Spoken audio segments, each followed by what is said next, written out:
Bonjour, je vous partage aujourd'hui une super recette de porc effiloché, ce qu'on appelle aussi pulled pork, qui a la particularité d'avoir été cuit au four solaire, dans mon four Yakafauton. Franchement, c'était vraiment délicieux, c'est pour ça que je voudrais partager aujourd'hui la recette avec vous.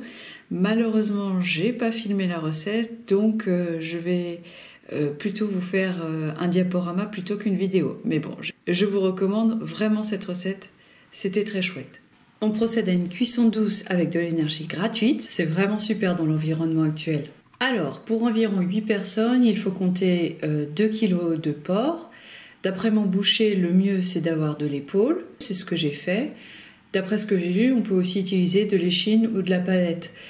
C'est important d'avoir une grosse pièce de viande, ça permettra qu'elle ne sèche pas trop à la cuisson, ce qui pourrait arriver si on prend plein de petits morceaux d'après ce que j'ai lu. Et on va enduire cette pièce de viande d'une marinade sèche, ça s'appelle le dry rub en anglais. Il nous faut pour cela 4 cuillères à soupe de sucre de canne, 2 cuillères à soupe de paprika fumé.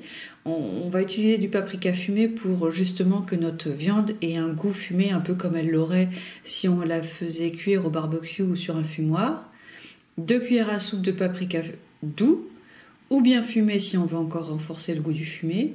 3 cuillères à soupe de sel fin, 2 cuillères à soupe d'ail semoule, 2 cuillères à soupe d'oignons en poudre ou d'oignons frits mixés, 1 cuillère à soupe de mélange 5 épices ou d'épices à pain d'épices, 1 cuillère à soupe de poivre, 1 cuillère à soupe de piment en flocons, 1 cuillère à soupe de graines de moutarde moulues, j'ai des graines de moutarde que je passe au moulin à café, et 1 cuillère à café de cannelle. On mélange tout ça.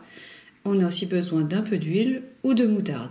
Et pour le matériel, eh bien, j'ai utilisé le four solaire Yakafauton, que je vous ai déjà présenté dans une vidéo précédente qui apparaît dans le i en haut à droite. La pièce de viande de 2 kg rentre parfaitement dans la casserole, donc ça c'était vraiment pratique. Comment on fait? Alors, on enduit la pièce de viande d'huile ou de moutarde pour qu'ensuite les épices puissent bien y tenir. On saupoudre la viande d'une moitié du mélange d'épices et on masse la viande pour bien imprégner ces épices. On attend une demi-heure et on saupoudre la viande avec le reste d'épices. On masse à nouveau pour bien imprégner.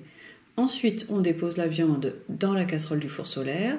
On met la petite assiette noire au-dessus, puis le couvercle. On dépose l'ensemble dans le saladier. On place le couvercle en verre dessus et on met au four solaire. Et là, on est tranquille pour un moment. J'ai réalisé cette cuisson mi-juin par une journée très ensoleillée. Il faisait environ 25 degrés à l'ombre. J'ai mis la viande à 9h et elle était prête à 14h. Prête, ça veut dire que la température à cœur était de 95 degrés. J'ai utilisé pour ça un thermomètre à viande pour mesurer à l'intérieur. Si vous n'en avez pas, vous pouvez prolonger un peu la cuisson. En principe, au four solaire, il n'y a pas trop de surcuisson.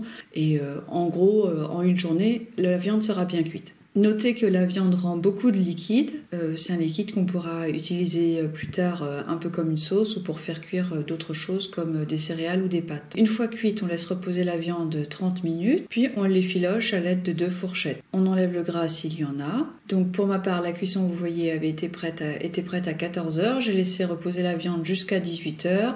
Et puis donc juste avant, un peu avant de passer à table, j'ai effiloché la viande, j'ai mis 2-3 cuillères à soupe du liquide qu'elle avait rendu dessus pour la parfumer et puis la réhumidifier un peu, mais c'était de toute façon pas du tout sec, il n'y avait pas de problème. On peut servir ce porc effiloché chaud ou tiède ou à température ambiante avec de la sauce barbecue ou de la moutarde. Attention, c'est un plat qui part très vite. Franchement, la viande a eu un succès époustouflant à table. C'est vrai que c'était vraiment délicieux. Elle était vraiment très bien parfumée. Donc voilà, je vous recommande vraiment cette recette. En bonus, voici la recette de ma sauce barbecue solaire également. Je l'avais préparée la veille au four solaire. J'ai utilisé 500 g de pommes ondées, un oignon émincé, 3 gousses d'ail en chemise que j'ai écrasé à la fin de la cuisson, 2 à 3 cuillères à soupe de concentré de tomate, 1 cuillère à soupe de paprika fumé, 2 cuillères à café de sucre de canne, 1 cuillère à café de céleri en poudre, 1 cuillère à café de piment, 2 cuillères à soupe de sucre liquide du genre sirop d'érable, d'agave ou du jus concentré de pomme ou de poire, 1 cuillère à soupe de whisky, 2 cuillères à soupe de sauce Worcestershire et 2 cuillères à soupe de jus de citron ou de vinaigre. On mélange tout ça, on met dans la casserole et puis au four solaire Yakafauton. J'ai laissé mijoter quelques heures jusqu'à ce que le mélange ait bien réduit et compoté. J'ai mixé le tout et j'ai laissé tout ça dans un bocal.